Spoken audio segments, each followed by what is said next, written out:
This week on Arizona Illustrated, learn how demand for a psychedelic drug could threaten one of our favorite monsoon visitors. They have habitats, they have neighborhoods, if you will, and if they're removed from them, then they have a very low survival rate. How the art of keeping trees small and tidy is growing in Tucson. You also have to think, because every clip has a purpose, and there's the rules of the traditional bonsai artistry. A fossil collection of some prehistoric creatures gets a much-needed restoration on Tumamoc Hill. The sites where there is evidence of paleo-humans hunting giant animals like mammoths, many of those sites are from the Southwest. And poet Raquel Gutiérrez reads on the crisis of abandonment. Where to mine a mild mercy as the hum of the parkway wanes in your folded ear, dear Javelina.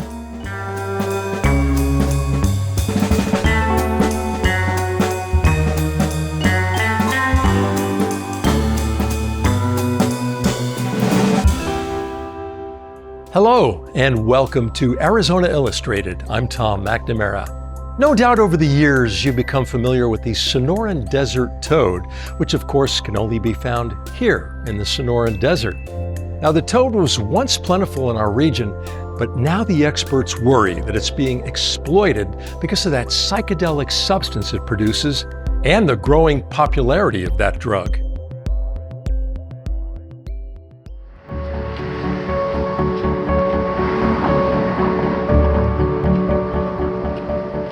My name's Robert Villa. I'm 36 years old, native Tucsonan. I'm president of Tucson Herpetological Society.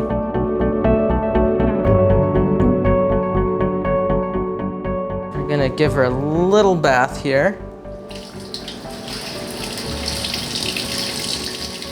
I live with a Gila monster, a desert tortoise, and a rosy boa.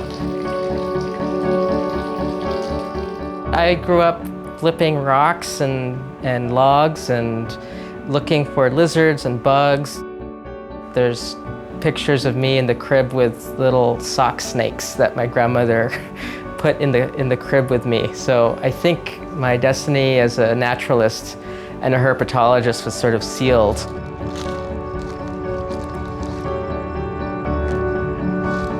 Yeah, this is a Sonoran Desert Toad.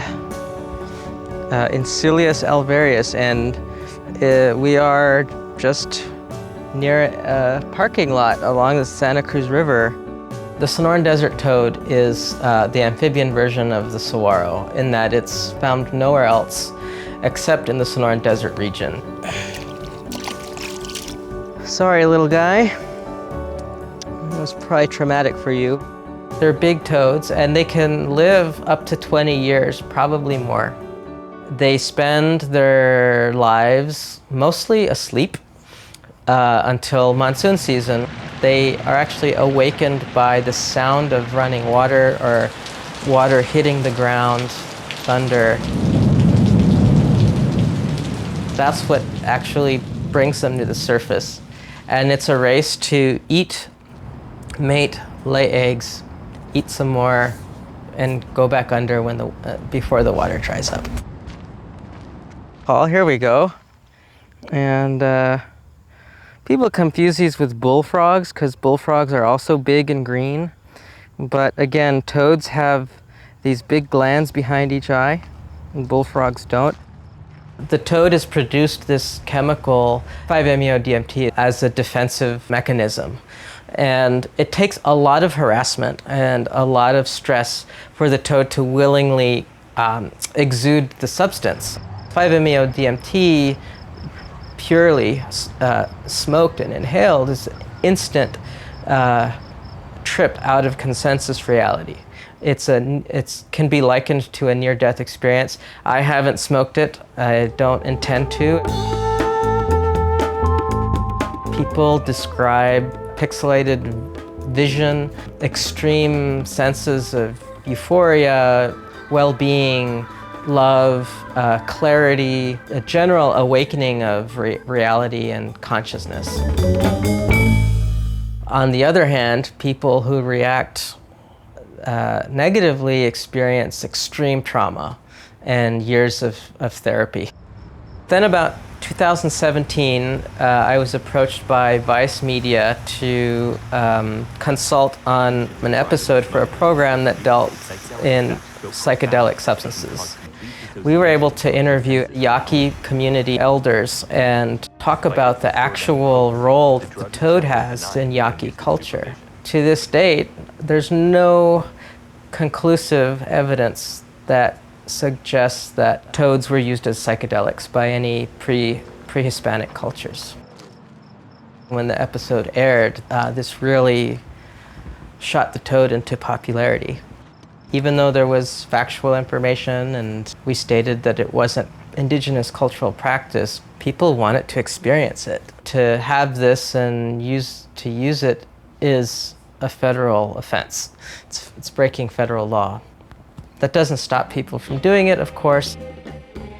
In 1980, a guy named Ken Nelson landed on an obscure paper which outlines the fact that this one toad species produces 5-MeO-DMT. And Ken had a light bulb go off. He found a Sonoran Desert Toad and he squeezed the gland onto his windshield, and when it dried, he scraped it off and he smoked it. And he had a transcendental experience. And he became so excited by this that he wrote a pamphlet. He would just leave this pamphlet in places wherever he went. It has its risks. Someone said this can either cure PTSD or it can cause it. When people collect toads, and they usually grab great buckets full or bags full, and they take them to a central location where they squeeze the glands and collect the substance.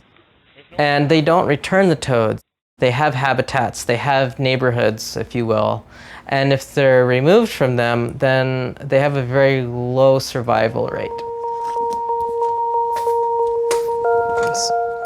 I'm looking for the etymology of this toad name. The Tucson Herpetological Society, we give small grants for research just to understand toad populations.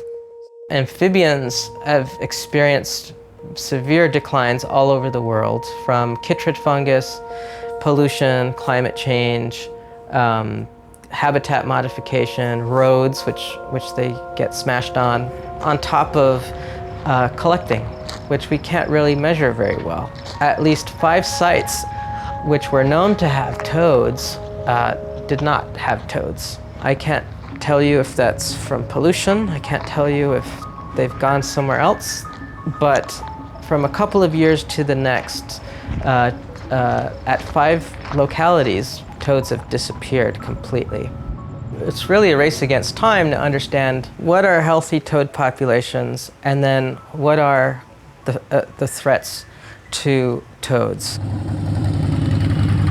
Psychedelics are popular and everyone is curious about them. I think a nightclub is a great place to talk about drugs. The toad is essentially a laboratory that produces pure 5-MeO-DMT, so there's almost no difference whatsoever between what a toad produces and what a laboratory produces. The toads live at the venue. They're known to be there. It will be perfect to talk about this. This toad is at risk. If you're doing psychedelics to be a better person or to be a more conscientious person, there's a dissonance there that has to be addressed. Our goal is to say, look, there's all these other threats, and we're trying to quantify all of those measurable threats and say the toad is not doing well, and collecting them cannot help at all. I have an obligation to this Sonoran Desert Toad to get people to leave it alone. Let the toad be a toad. And if you're going to do 5-MeO-DMT, you can source it from other places besides a living creature.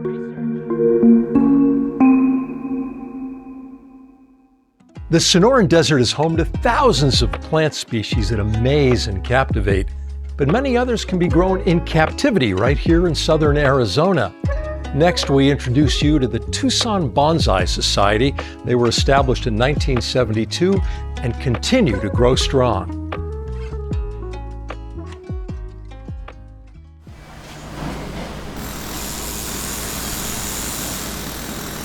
My name's Stephen Ross. I'm an automotive technician here at Clipper Automotive.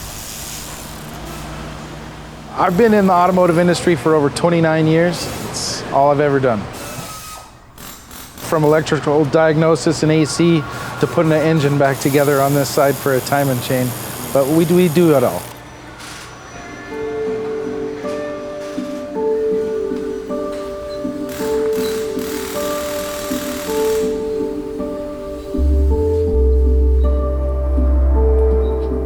I bought one bonsai, and then over the course of a couple years, it took on a life of its own.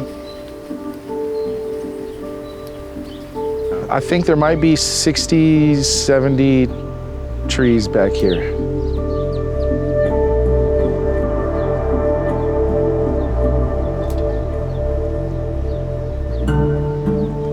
Here we have is my favorite tree in the garden. It is about a 45-year-old bald cypress from a swamp in Louisiana that our founder, David Meyer, he started styling and working with it in the 90s at a workshop. And it's survived dieback and termites, and it looks like, you know, a 100-year-old massive tree.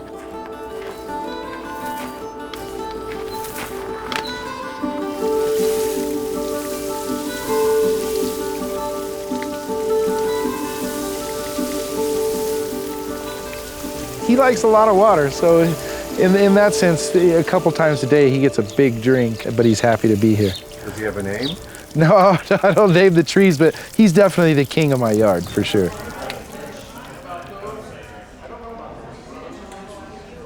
I discovered the Tucson Bonsai Society during the pandemic. Something came over me and I bought a bonsai tree, and then I started researching how to take care of it and found the group, and they weren't meeting because of the pandemic.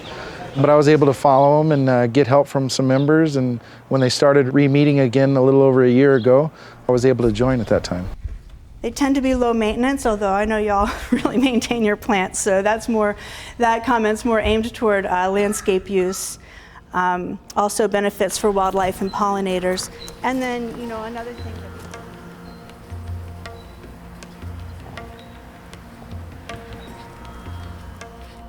Cynthia Martin, Vice President of the Tucson Bonsai Society. The special connection with the trees is a wonderful question because it's the time that you're with yourself. And we talk about this a lot. Some people play music, some people drink wine, some people drink coffee. Everybody has their own little place that they like to do their trimming, and it's my time with myself. And I usually play music. You also have to think, because every clip has a purpose, and there's the rules of the traditional bonsai artistry of style, balance, and also where you cut promotes a limb to grow in a certain way. You can't just go clip, clip, clip. You've got to go, now where's the next bud? There's 2 leaves below it. I'm going to cut it halfway here. You know, they all have a reason for a snip. we have the Sonoran Desert coming in from the south and the Chihuahuan Desert coming in from the east, the Rocky Mountains from the north, and this real cool tropical influence from the south as well. It's all mixing up here. And so we have more species than most places could ever dream of having. The first time I went to my meeting, I brought one of my cuttings, and they taught me how to plant it and how to wire it and how to cut it and how to keep it alive. Not only is it a community, it is a learning experience. Female trees normally are blossoming trees. They'll have flowers. Some of them are very large flowers and some are little tiny flowers. But the way that we present them is in a round pot, an oval pot that doesn't have any hard lines. and it accentuates a female tree. And in the male, you can see that this is not glazed. These pots are perfect for an older tree, male tree, 15-year-old olive, because he has a personality and you don't want to take away from the beauty of what he's offering with a pot that's too showy.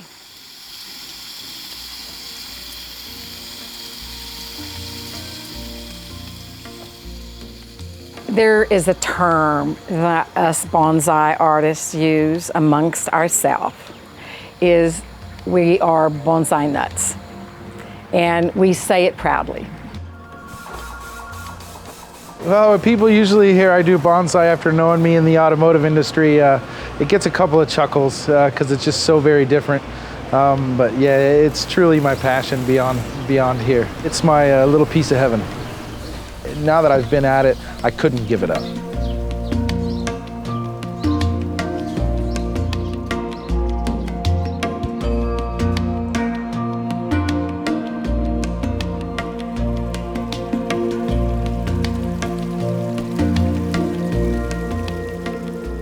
The Desert Laboratory's vertebrate paleontology collection houses over 20,000 fossils, many of them from right here in the Sonoran Desert.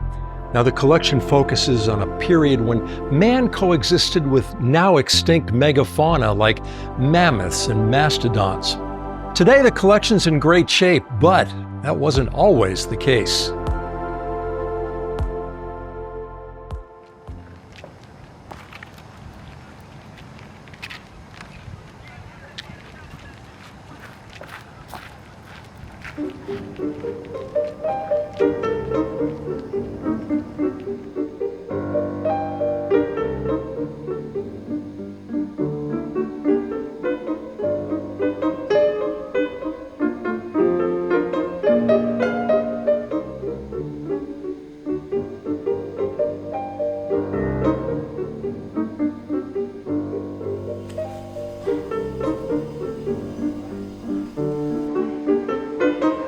The critters were Pack rats. pack rats, little Lot of bitty, pack little rats. bitty, little bitty turds, and Actually, good and, size.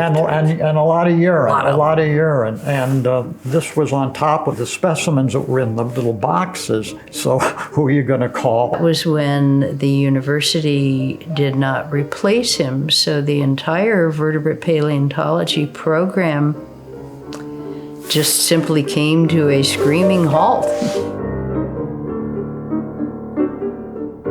Jeff had moved here from Illinois and was already starting on the incredible undertaking of cleaning and reorganizing the vertebrate paleontology collection, which had been neglected. What Jeff started, then I came on board a year after you were still breathing pack rat poops. We're fossils curating fossils. Yeah. I'm Lynn Shepharts, and I'm the newly appointed collections manager for this, which is the paleontological collection of the University of Arizona, which is now part of the Desert Laboratory. We're the repository of, I would say, about 20,000 fossils. And these range from some very early materials that are dinosaurs, examples of dinosaur skin, the impressions left. We have a lot of particularly mammoths in our collection. This is the pelvis of a young male mammoth. Most of our collection, and the biggest emphasis in terms of research, has been on some of the later time periods. And this is sort of the times of the megafauna, where you have large elephant-like creatures, the mastodons and the mammoths. And you have large camels that were living right here in the Southwest. So this is part of the skull of a camel. There's a rich history of camel forms that originated in the Americas. We also have something that some people might shy away from studying, and that is to put it bluntly, fossil turds or coprolites. And people are quite fascinated with these. We can learn a lot from their contents about what the animal was eating. The sites where there is evidence of paleo-humans hunting giant animals like mammoths, many of those sites are from the Southwest. This lab has this great collection of faunal material from the Pleistocene, which is really useful if you're studying a site and you want to make identifications and figure out what animals are present at your site. Some of them, look like from extinct animals, and I need to make identifications to figure out what animal they're from. So I've spent a lot of time just comparing what I have with what's here. I've identified camel teeth. There's a mammoth tooth recovered from the site as well. And there's plenty of mammoth material here to compare it with. I've learned a lot from Jeff and Jessica about what it is to manage collections, and I've realized there's a lot more to it than just looking at bones and so forth. This isn't a very fancy room, you can tell, but it was so lively when Jeff and I were graduate students. I am confident, not just hoping it, confident that we're going to get a new crop of graduate students up here to study all this wonderful material that was left to molder for 20-odd years, and now it's having its own renaissance.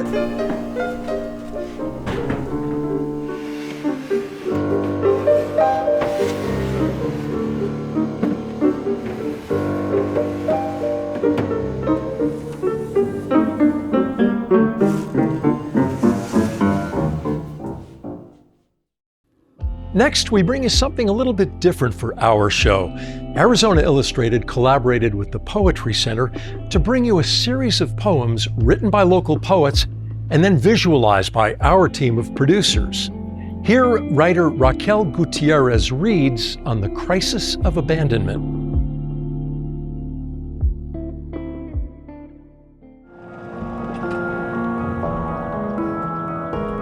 Well, it's the middle of my life now, and just about every day I mistake Aviation Parkway for the ocean and the buzz of bustling vehicles, eschewing speed limits, unbothered with the fact of death in the foreground of this infrastructural monster.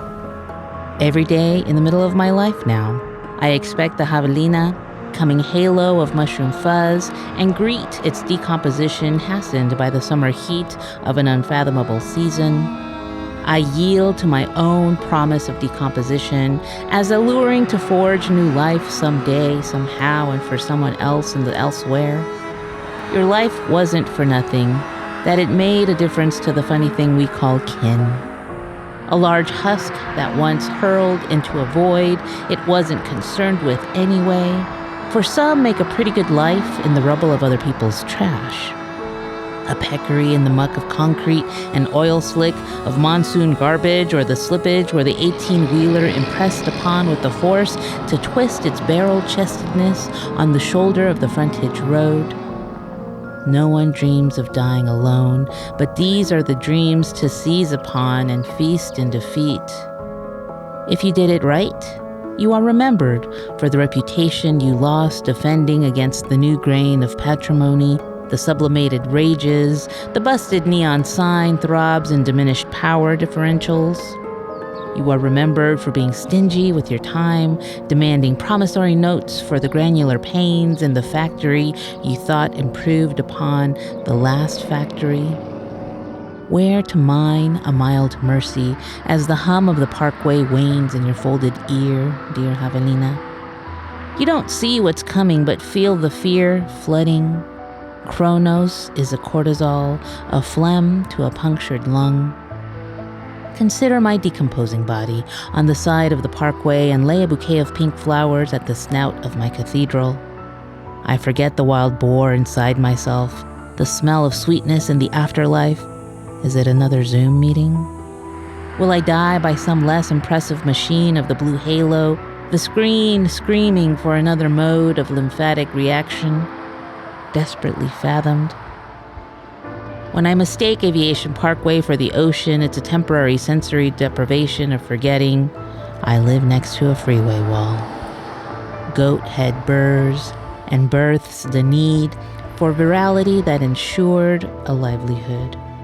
We go through each other's trash in this neighborhood and wonder about the last thing left unsaid. What if I said the name of a color 3 times? Would the image of forgiveness forgo the olive branch? These images don't sustain me anymore. And for that I worry and wait for the sun to come and guide me back to the marked grave to see what other creatures have come along to feed on the fungus of your body.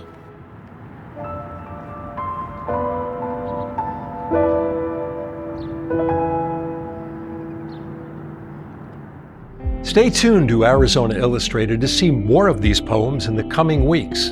We will also be showing a new collection of visual poems in collaboration with the Poetry Center on the big screen at the Loft on Wednesday, August 27th at 5 p.m. The event is free and open to the public, and we'd love to see you there. Like what you're seeing on Arizona Illustrated? Then connect with us on social media for even more Arizona Illustrated. Meet our team, go behind the scenes of Arizona Illustrated location shoots, see exclusive bonus content from our segments, and find out the stories behind the stories. Got an idea for the show? A comment or question? Let us know. Like, follow, and subscribe to Arizona Illustrated on Facebook, Instagram, and X. Before we go, here's a sneak peek at a story we're working on. You might see it different than I see it. You got to find your voice in the work. You can't go by the voice of the artist. What do it make you feel? So the colors kind of help pull you into that. Then you have to start deciphering what you see, what you feel. I'm communicating to you spiritually. My parents would take all of my siblings to church. I was engaged into the artwork in the Bible, and I wanted to tell a story about my existence in the world. My parents encouraged me to be me. My father played the blues. My mother sang gospel in the church. It was difficult for me to walk around with a guitar and be outside and play. It was a lot easier to have pen and paper in my back pocket where I could just draw. Thank you for joining us here on Arizona Illustrated. I'm Tom McNamara. We'll see you again next week.